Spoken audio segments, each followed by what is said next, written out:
آج منڈے صبح تل ابیب میں بہت ہی خطرناک دھماکے ہوئے ہیں۔ اس علاقے کے ایک شہری کا کہنا ہے کہ دھماکہ اتنا طاقتور تھا کہ پہلے ہم نے سوچا کہ شاید بھوکمپ یعنی زلزلہ آ گیا ہے۔ یہ دھماکہ ایسے وقت میں ہوا ہے جب اسرائیلی فوجیوں نے مسجد الاقصیٰ کے آنگن میں اکٹھے ہوئے فلسطینی روزے داروں پر حملہ کیا ہے۔ خبروں کے مطابق غزہ سے گوشت دان کی طرف کسی بھی طرح کا راکٹ حملہ نہیں ہوا ہے۔ مڈل ایسٹ مانیٹر کے مطابق اسرائیل کے افسران غصے میں ہیں اور جو کچھ ہو رہا ہے اس پر اپنی ناراضگی ظاہر کر رہے ہیں۔ حملے بڑھنے کے بعد اسرائیل کے اندر فلسطینیوں پر قبضے والے ویسٹ بینک اور غزہ پٹی میں سیکیورٹی کے انتظام مضبوط کیے گئے ہیں۔ غزہ 2007 سے سخت اسرائیلی گھیرا بندی کے تحت ہے۔ ڈیفنس منسٹر بینی گینٹس نے 12 بٹالینوں کو ویسٹ بینک اور 2 اور بٹالینوں کو غزہ پٹی کے چاروں طرف تعینات کر دیا ہے۔ اسرائیلی پولیس نے یروشلم کے پرانے شہر اور اسرائیل کے اندر عرب کمیونٹی پر اپنی پکڑ مضبوط بنا لی ہے۔ اسرائیل کے پرائم منسٹر نفتالی بینٹ نے کہا ہے کہ ریسورسز کی کوئی حد نہیں ہے جسے ٹیررزم سے نپٹنے کے لیے استعمال کیا جا سکتا ہے۔ انہوں نے کہا ہے کہ حال کے دنوں میں ویسٹ بینک اور گرین لائن پر فوج کی موجودگی کو کافی مضبوطی دی گئی ہے۔ ادھر ٹائمز آف اسرائیل نے خبر دی ہے کہ پرائم منسٹر نفتالی بینٹ نے کل سنڈے کو جارڈن کے راجہ عبداللہ سیکنڈ کے ساتھ فون پر بات کی ہے۔ دونوں لیڈرز نے رمضان کے پاک مہینے کے دوران اسرائیل اور فلسطینیوں کے بیچ تناؤ کم رکھنے کی اہمیت پر بات کی ہے۔ آپ کو یاد دلا دوں کہ پچھلے جولائی میں عمان میں جارڈن کے راجہ عبداللہ نے اسرائیل کے پرائم منسٹر نفتالی بینٹ کی خفیہ طور پر میزبانی کی تھی۔ اس کے بعد دونوں لیڈرز کے بیچ یہ پہلی فون کال تھی۔ راجہ عبداللہ سیکنڈ کے دربار سے جاری بیان میں کہا گیا ہے کہ اس ٹیلی فون کال کے دوران جارڈن کے راجہ نے فلسطینی علاقے میں کسی بھی تناؤ کے بڑھنے سے بچنے کے لیے امن بحالی کی اہمیت پر زور دیا ہے۔ مڈل ایسٹ مانیٹر نے بتایا ہے کہ راجہ عبداللہ نے الاقصیٰ مسجد میں مسلم عبادت کے لیے سبھی رکاوٹوں کو دور کرنے کے لیے اور خاص طور سے رمضان کے پاک مہینے میں ایسے کسی بھی کام کو روکنے کے لیے کہا ہے جس سے حالات بگڑ سکتے ہیں۔ مڈل ایسٹ مانیٹر کے مطابق اسرائیلی سرکار اور فوجی انسٹیٹیوشنز دونوں ہی فلسطینیوں کی طرف سے ان بڑھتے حملوں کی وجہ کی تلاش کر رہے ہیں۔ پہلے 2 حملوں کے لیے انہوں نے ٹیررسٹ گروپ داعش کی طرف اپنی انگلیاں اٹھائی تھیں اور دعویٰ کیا تھا کہ پہلا حملہ آور جسے حراست میں لیا گیا تھا داعش میں شامل ہونے کے لیے غیر ملکی سفر کرنے کی کوشش میں جیل رہ چکا ہے، جبکہ ہدیرہ میں حملہ آوروں پر الزام لگایا گیا تھا کہ وہ داعش سے انسپائرڈ یعنی پریرت ہیں۔ مڈل ایسٹ مانیٹر کا کہنا ہے کہ اسرائیلی سرکار مسلمانوں کے پاک مہینے رمضان کو بدنام کرنے کے لیے پروپیگنڈے کا فائدہ اٹھانے کی کوشش کر رہی ہے۔ حال ہی میں اس کے تحت اسرائیلی سرکار نے امریکیوں کے ساتھ مل کر پڑوس کے عرب ملکوں کے لیڈرز کے ساتھ فلسطینی اتھارٹی کے لیڈرز کے ساتھ میٹنگیں کی ہیں۔ غزہ میں موجود حماس، اسلامک جہاد اور دوسرے ریزسٹنس گروپس نے فلسطینیوں کی طرف سے بڑھتے حملوں کی وجہ ویسٹ بینک اور غزہ پٹی میں فلسطینیوں پر اسرائیلیوں کے حملوں کو ذمہ دار بتایا ہے۔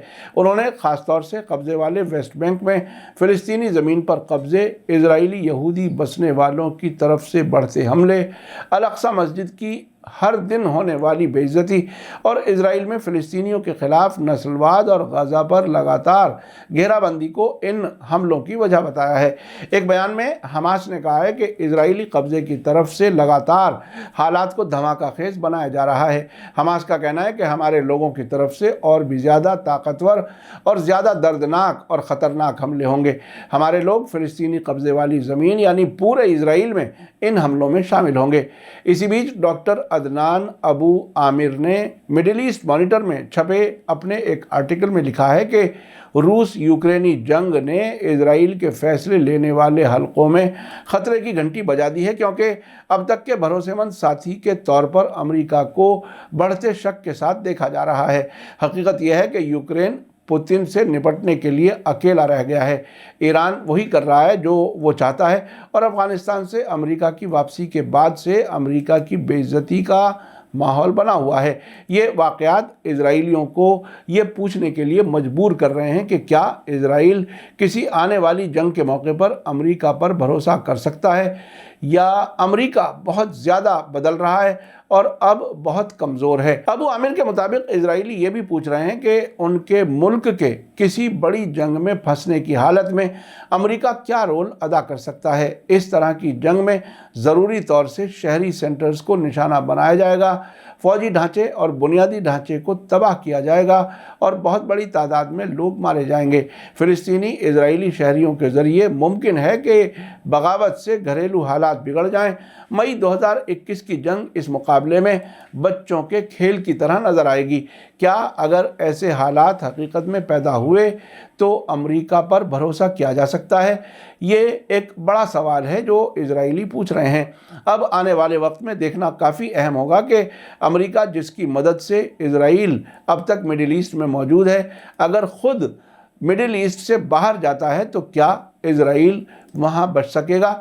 اگر امریکہ کے افغانستان سے فرار ہونے اور روس کی طرف سے یوکرین کے خلاف جنگ شروع کیے جانے کے بعد اسرائیلی یہ سوچنے پر مجبور ہیں تو وہ صحیح ہو سکتے ہیں۔ ویسے بھی فلسطین پر قبضہ کر کے بنایا ہوا ملک ظلم کی بنیاد پر بنا تھا، اسے کب تک کوئی بچا سکتا ہے؟ امریکہ کی مدد ختم ہونے پر ہو سکتا ہے کہ آیت اللہ خامنہ کی ستمبر 2015 میں کی گئی وہ پیشین گوئی جلد پوری ہو جائے کہ وہ اپنے وجود کے آنے والے 25 سال نہیں دیکھے گا۔ ان کے مطابق 2040 سے پہلے اسرائیل کا وجود باقی نہیں رہ سکے گا۔ اسی کے ساتھ مجھے دیجیے اجازت۔ آج کا ایپیسوڈ کیسا لگا کمنٹس میں ضرور لکھیں۔ تھینک یو، دھنیہ واد، شکریہ۔ جے بھارت، جے ہند۔ میڈیا اسٹار ورلڈ کے اور ویڈیو دیکھنے کے لیے ہمارے چینل کو سبسکرائب کریں اور سیدھے نوٹیفیکیشن پانے کے لیے بیل آئیکن دبائیں۔ اور اگر ہماری خبر سچی اور اچھی لگے تو اپنے واٹس ایپ، انسٹاگرام، فیس بک اور ٹویٹر اکاؤنٹ پر ضرور شیئر کریں۔